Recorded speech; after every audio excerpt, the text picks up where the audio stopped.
onde nós temos campanhas financiadas pelo crime organizado, na Câmara dos Deputados, da mesma forma, nas Assembleias Legislativas. Esse é um país que já teve presidente preso, já teve ministro preso, senador preso, deputado preso, governador preso, prefeito, vereador, mas ainda não teve ministro dos tribunais superiores.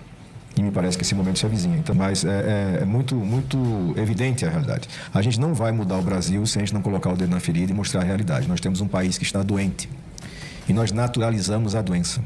Eu não posso me conformar em naturalizar a contratação reiterada de esposas de ministro como se advogadas fossem, na prática. Porque são advogadas, devidamente registradas na ordem respectiva, mas você não consegue achar um ato processual que justifique os pagamentos do volume que recebem. Eu não sei porque o senhor está rindo quando estou falando. Eu estou rindo porque a senhora está contando uma piada. Entende? Este é uma piada. Vossa Excelência não é formada em direito. Vossa Excelência falou sobre o PCC. O PCC que é uma organização criminosa exportada pelo Brasil. Por que o governo federal é contrário a classificar organização criminosa como organização terrorista?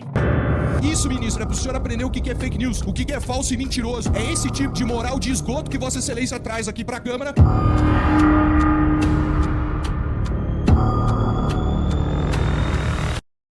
O dado do Estado do Rio de Janeiro, que infelizmente hoje é uma grande vitrine e laboratório do crime no Brasil.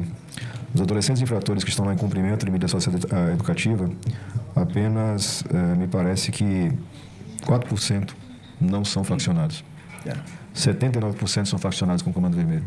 Os outros estão distribuídos nas demais facções. E a reincidência é altíssima. Então, de fato, esse processo de cooptação da infância, de destruição da infância, pela omissão do Estado, pela atuação do crime, é um fenômeno sociológico que tem que ser avaliado, mas, por outro lado, ao adentrar numa facção, ao passar a ser faccionado, é importante que a medida socioeducativa tenha a proporcionalidade razoável, porque não é razoável um triplo homicídio, né, praticado, ou a atuação como soldado no confronto armado com um fuzil contra as forças de segurança pública possa ser meramente traduzida em 3 anos máximos de internação. Para encerrar, ministro, aqui a minha participação e garantir aos colegas tempo, a gente tem tratado sempre a questão do crime organizado, na minha visão, da forma correta. O crime organizado não é o pobre preto armado na favela. O pobre preto armado na favela é um sintoma do crime organizado, é um sintoma da falência do Estado. O crime organizado é aquilo que a gente vê aqui em Brasília, infiltrado em gabinetes, em escritórios, em várias atuações. E aí eu me socorro da larga experiência que o senhor tem como magistrado, ex-presidente do Supremo Tribunal Federal, ministro de Estado, advogado muito bem relacionado.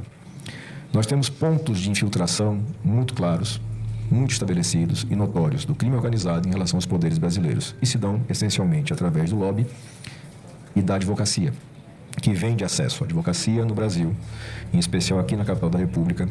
Em parte, óbvio que eu não estou acusando a advocacia, mas em parte se sustenta na venda de acesso a gabinetes. Temos investigações em andamento seríssimas no Superior Tribunal de Justiça e a pergunta que ele encaminha é: que soluções nós temos para esse cenário? Seria o Código de Ética que o ministro Fachin novamente traz à tona como uma possibilidade? Foi rechaçado pelo ministro Barroso, que diz que os ministros não têm problemas de ética, então não precisam de Código de Ética. Obviamente não concordo com o ministro Barroso, embora seja uma pessoa muito querida de todos nós, mas evidentemente não reflete a realidade. Nós temos ministros que acham normal, cotidiano, caronas em jatinho pago pelo crime organizado, notoriamente pelo crime organizado. Não é surpresa. Descobri hoje que era crime organizado. Não, o cara sabe que é crime organizado. Entra no jatinho, vai para uma viagem paga pelo crime organizado, acessa um evento de luxo pago pelo crime organizado, se hospeda, come, bebe, pago pelo crime organizado e retorna a Brasília para julgar na nossa Corte Superior. E é um desafio muito grande, sabe, ministro? Porque isso eu falo de experiência própria. Desde 2019 que eu entro nessa casa, eu tento enfrentar esse problema. E não consigo ainda encontrar um caminho adequado. A frase utilizada foi campanhas financiadas pelo crime organizado. Quem trabalha para a BET é financiado pelo crime organizado. Quem trabalha para lobby em banco que rouba dinheiro de aposentado é financiado pelo crime organizado. E cada um que viste a sua carapuça. Tem um negócio chamado Conselho de Ética, eu estou à disposição. Mas é muito evidente a realidade. A gente não vai mudar o Brasil se a gente não colocar o dedo na ferida e mostrar a realidade. Nós temos um país que está doente. E nós naturalizamos a doença. Eu não posso me conformar em naturalizar a contratação reiterada de esposas de ministro como se advogadas fossem, na prática. Porque são advogadas, devidamente registradas na ordem respectiva, mas você não consegue achar um ato processual que justifique os pagamentos do volume que recebem. E isso foi naturalizado. Não cabe, assim, acho que a gente tem e me disponho a fazer esse enfrentamento literalmente desde 2019, desde fevereiro de 2019, quando botei o pé aqui, e vou persistir nesse enfrentamento enquanto aqui estiver. Porque há um ponto de realidade. Esse país não muda enquanto a sociedade não compreender que o nosso problema não se resume ao pobre armado na favela. É um problema grave, aquela comunidade está sequestrada, mas o Estado brasileiro está sendo sequestrado também pelo crime organizado. E a gente vai ter que fazer esse enfrentamento e vou me fiar nas palavras do ministro Lewandowski, que nós já temos lei para enfrentar isso, então vamos tentar utilizar as leis que já existem para enfrentar esse fenômeno. Vou atualizar aqui o status de algumas coisas. Mais cedo, quando perguntei ao ministro Lewandowski, não vou constranger o ministro novamente com pergunta, até porque a ativa dele já está encerrada, sobre a necessidade de um código de ética para ministros, eu me referia ao escândalo do momento, que era a viagem do ministro Dias Toffoli, e eu permaneço com o meu hábito, que eu acho que é um hábito virtuoso, de dar nome às coisas. Não gosto de insinuações, não gosto de coisa pela metade. O escândalo que é o ministro Dias Toffoli viajar num jatinho para um compromisso particular, junto com o advogado do Banco Master, e despachar ato contínuo em favor do pedido do advogado do Banco Master. Era o escândalo do momento. Mas já mudou.